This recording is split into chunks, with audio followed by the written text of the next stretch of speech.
Well, I'm glad to say it. I can finally make my fucking best movies of 2015 list now. This was a requirement to make that list, so that's why I haven't made it yet. Well, that and because I'm a fucking procrastinating bastard. But now that I've seen the Hateful Eight, I can tell you, dude, it's pretty great, mate. Considering how 2015 was a shit-ass fucking year for movies, this is probably gonna be on the list. It's not my favorite fucking movie of all time. It's a Tarantino movie, and I love the fucking dude's movies, but not his best movie. I'll get into why. So the synopsis is, for the Hateful Eight, Kurt Russell is escorting his prisoner, Daisy Domergue, played by Jennifer Jason Leigh, to get hung because, in his words, she's a crazy bitch. Unfortunately, there's a blizzard on their ass, and they gotta get to a saloon real goddamn quick before they freeze to death. Fortunately, they meet up with Samuel Jackson, who's like, "Hey, I know where the saloon is. Can I get a ride?" And she's like, "Sure, dude. Why not?" And they meet another character, the sheriff of the town that she's supposed to be hung in. I forgot his fucking name because it's hard to spell.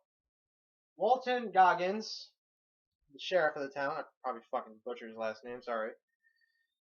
They get to the saloon. Samuel Jackson notices the people that work there that he knew, they ain't there. And then the revelation comes that one of the people in the saloon, because there's 4 people in there, they are working with Domergue to help her escape. So it's kind of like a mystery movie. You don't know who the fuck it is. Here's how I can best put it. It's like The Thing meets Reservoir Dogs meets like Django Unchained's aesthetic. Yeah, pretty much like that. It was actually pretty fucking cool. Unless you haven't seen any of those fucking movies and you don't know what I'm talking about. Okay. I'm gonna start with the good things in the script. 1, it's visually super beautiful. The 70mm landscape shots are fucking excellent to look at. I wouldn't say that makes the entire movie, but it helps real goddamn fucking good. I can say this, it's very fucking violent. I made the dumbass decision of thinking it wouldn't be his most violent picture yet. And I gotta say, in my own personal opinion, I think it's his most violent picture yet. Because I'm pretty sure he took a fucking page out of his buddy Eli Roth's fucking book. Somebody throws up a lot of fucking blood. Cabin fever like, dude. It's fucking nasty. And a lot of brains get exploded. I'm not gonna lie. And then I can say this. After like chapter 3 ends and chapter 4 begins, because it's in chapters for some reason, it really fucking picks up. Because chapter 4 is so brilliant. Like, gunfights ensue. Motherfucking people are dying you wouldn't expect to be dying. Main characters? Holy shit, it's great. A great fucking gunfight, too. A lot of blood squibs.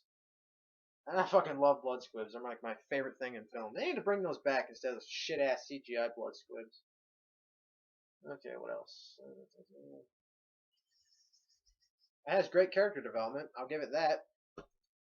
Really excellent character development, too. Some characters evolve, and I was like, oh, those are characters. I want to get those later. Okay, I guess I gotta talk about the huge fucking flaw in the movie. Hold on, I wrote this down. It's really pretty, actually good. It doesn't have what it sells. And that's the mystery of it.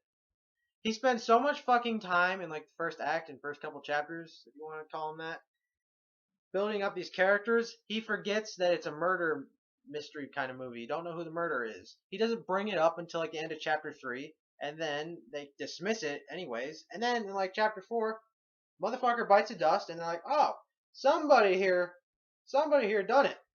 And then they find out in like 10 minutes, and then boom, all attention's going. Actually, a big fucking gunfight ensues. It's pretty goddamn cool. But yeah, when you got a like murder mystery movie that has a murder mystery that lasts like 10 fucking minutes and then gets immediately deflated like a balloon, it's not much of a fucking murder mystery movie. It's no Thing. I mean, it's not The Thing. You see, they take cues out of The Thing, hence the winter atmosphere, and like they even has a fucking song from The Thing. They put it in like somewhere around the end of this movie. You gotta keep your ears open for it. But they don't give you what they're selling, and that pissed me the fuck off. It's a 10-minute long mystery, and then boom, it's done. Sounds tension-filled, doesn't it? Ugh. Okay, I get to talk about the characters now. My fucking second favorite thing about it, next to the violence. I put them down in order of the coolest characters I think they are.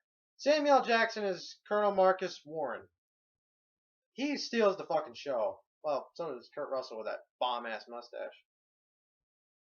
He has this one great fucking scene with the General Sanford Smithers by Bruce Dern. It's really goddamn great dialogue between him and him because Bruce Dern's character is racist and Samuel Jackson's obviously black. Yeah, there's tension there and it resolves super fucking cool. And then Kurt fucking Russell is John Ruth the Hangman. That fucking mustache. That's all I'm gonna say. And then Jennifer Jason Leigh as Daisy Domergue. She's like the perfect amount of fucking crazy that she's actually a pretty likable character. But she's fucking crazy, so yeah. And then we got the other fourth actual main character. Walton Goggins by Chris Mannix, the sheriff. I'm not gonna lie, I didn't think this character was gonna make it, but he evolved a lot as a character. I didn't actually want him to die at the end. He doesn't. I'm not saying he does. I'm not saying he doesn't. But something happens to him. Obviously, something happens to every character in this fucking thing. And then we got the other four characters that don't really matter that much, but I'm gonna name them off anyway. Bruce Dern as General Sanford Smithers, sits in a fucking chair, drinks his tea. Demian Bitcher? I fucked his name up bad. I scribbled. As Mexican Bob. Pretty cool character. He had a lot of mystery to him and pretty funny actually. And Tim Roth as Oswaldo Marbury. As from what I saw, he was the character who like deflated all the shit between the guys because they fucking hate each other in the beginning. And then Michael Madsen is Joe Gage, the guy who does literally dick in the movie. Nothing. Sits there like literally nothing. And there's another character in it, but I'm not going to tell you what the fuck he does. It's a pretty goddamn good revelation, though. Okay. 7. Because it doesn't give you what it's fucking selling. I was expecting a Tarantino version of The Thing without the whole fucking alien. But what I got was a 10-minute long mystery, and then it gets completely resolved. And I was like, oh. But then the fucking gunfight ensued, and it immediately saved the damn movie for me. I was almost giving it an 8. But they kind of, the character development with Michael Madsen, I was like, are you fucking serious? Michael Madsen's a badass dude. What the fuck did he do in this movie? The equivalent of Dick. Alright, that's it. See you for my Mad Max the video game review.